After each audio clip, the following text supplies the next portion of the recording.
But now we're going to transition into a segment I personally enjoy called The Grill. Each of us have prepared three questions for one another. No one knows what they will be asked. So we're going to give our initial authentic response. Jake, do you want to lead off? I guess I could leave off. So these questions, I'm gonna start. This first one is something I've been wanting to talk about for a long time, and I've been wanting to get your guys' opinion. In January, they released the All Pro teams as they do every year after the regular season. Um, Linebackers included Fred Warner, Bobby Wagner, and DeForest Buckner.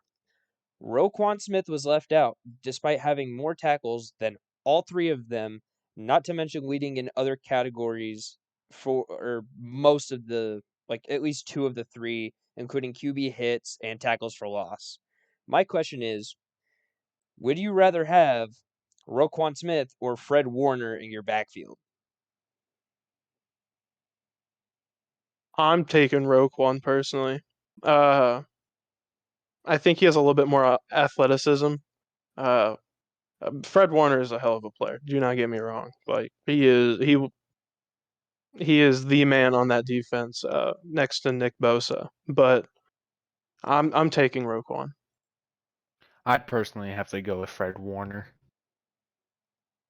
I think either choice is a I don't think there's a right and wrong choice to that, but I think if you look at stats, a case is going to be made for either or, you know.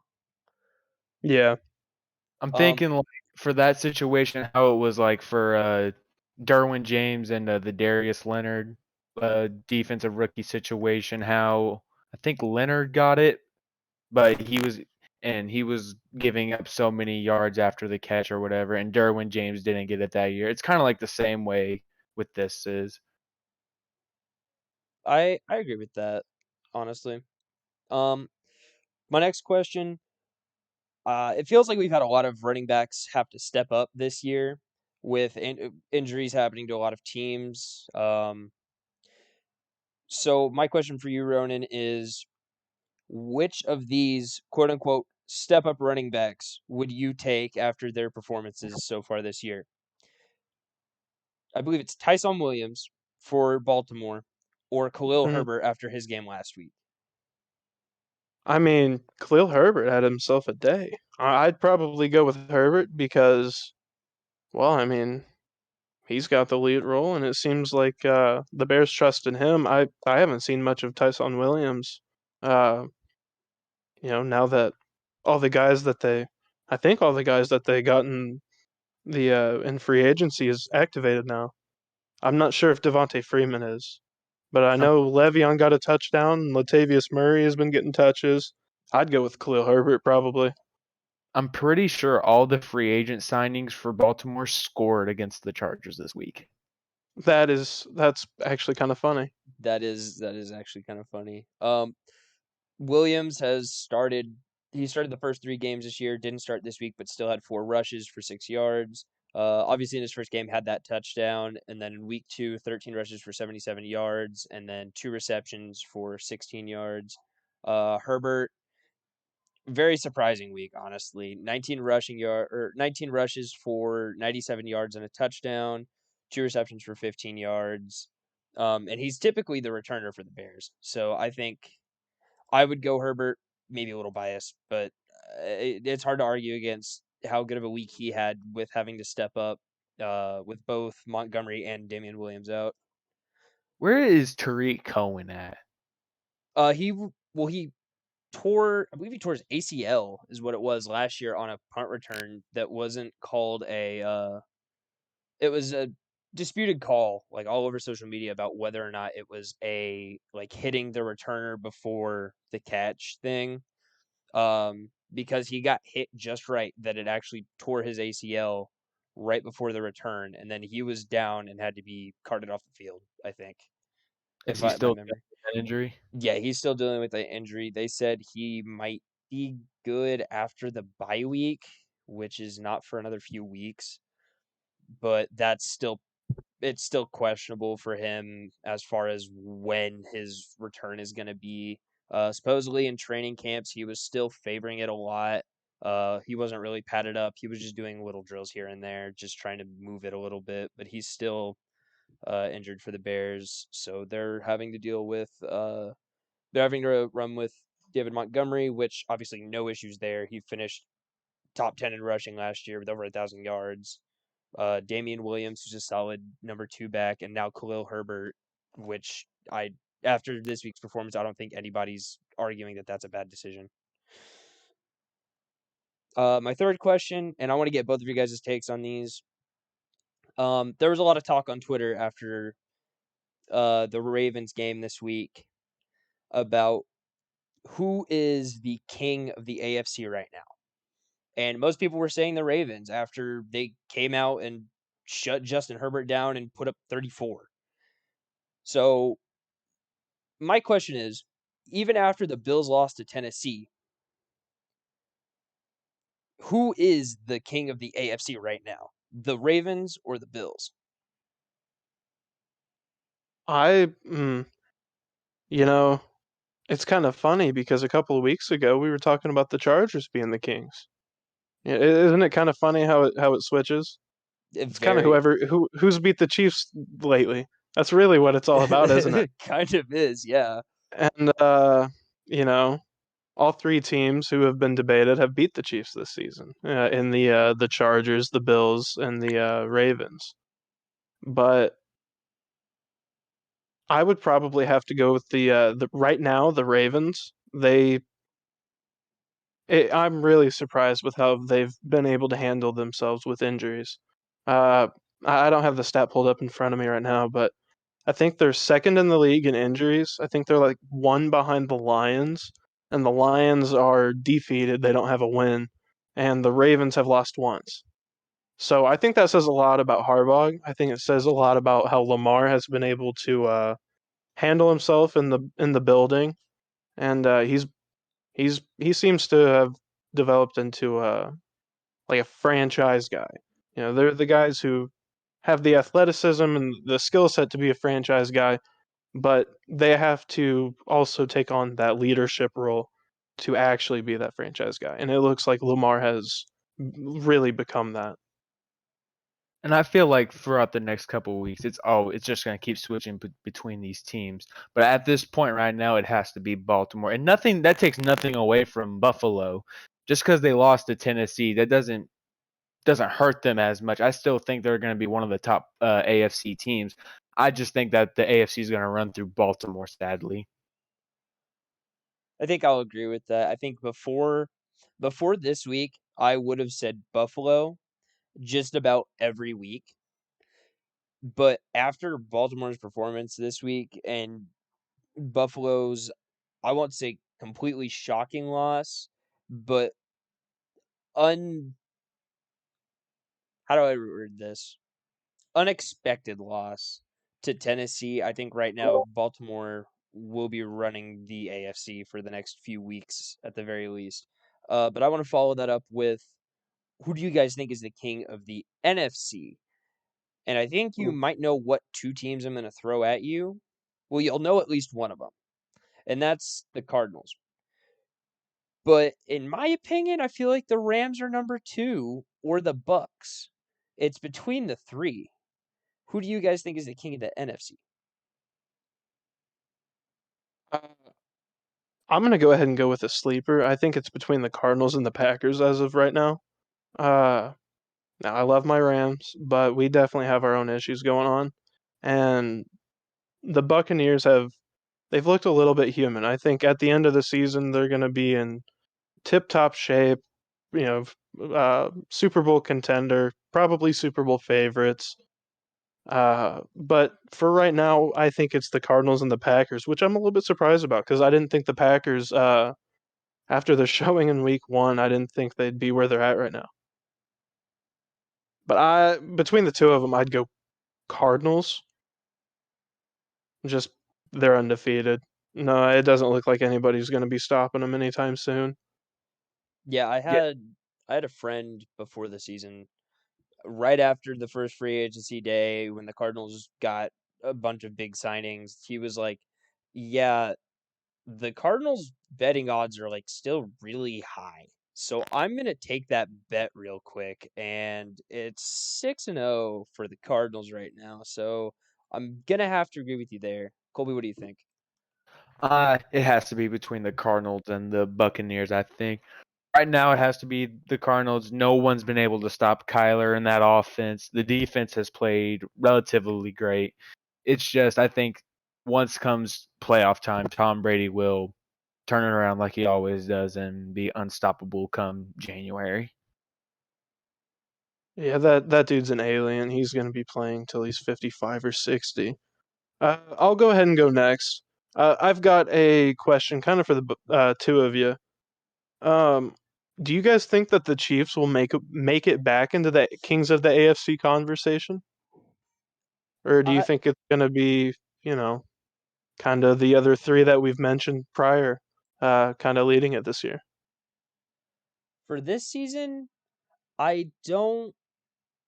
I'm not sure. I think they'd have to go on a pretty extensive win streak to earn my vote for them to be back in that conversation.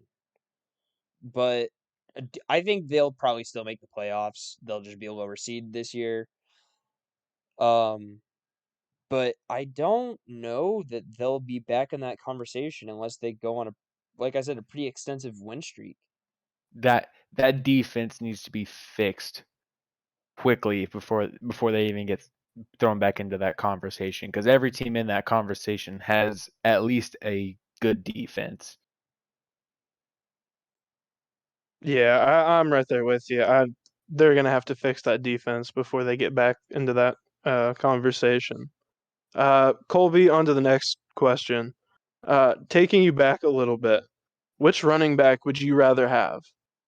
Just starting your team or just to build your team around Jamal Charles or DeMarco Murray? Ooh, that's a really good one.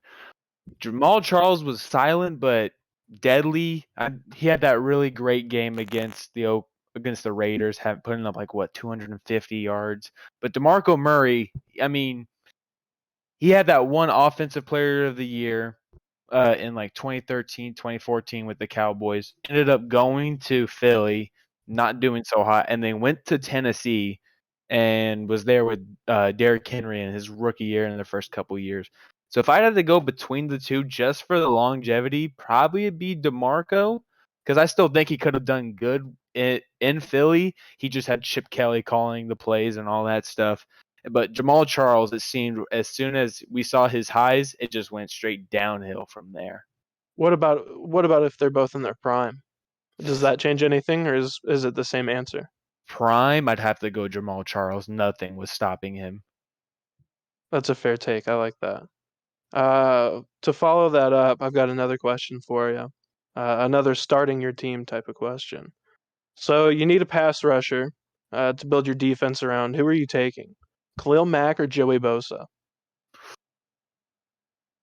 That's uh, that's a really good question. I think at this point right now in both of their careers, you have to go Mac because he has a depoy. He's still commanding the respect of the offensive linemen to get double teamed and triple teamed. Not saying that Joey Bosa doesn't get that kind of recognition, but just for if you have Khalil Mack on the edge, all three other defensive linemen are going to thrive with like Robert Quinn, Akeem. Oh, who's the D lineman? Jake Hicks, Akeem Hicks. Sorry, Yes.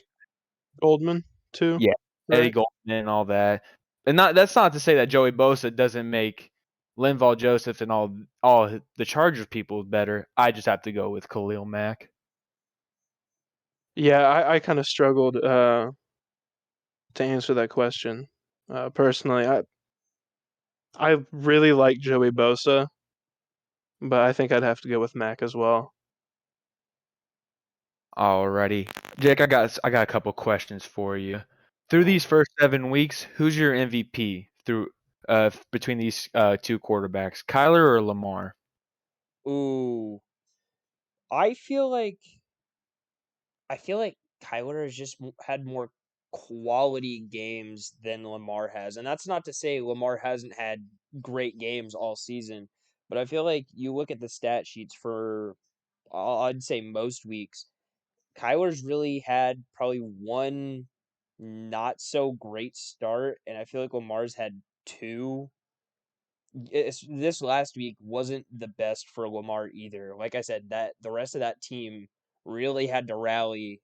Um, I guess they didn't have to. They won by a wide margin, but the rest of that team really kind of carried them because Lamar only had one touchdown and 140 passing yards. So I'm gonna go with Kyler on this one.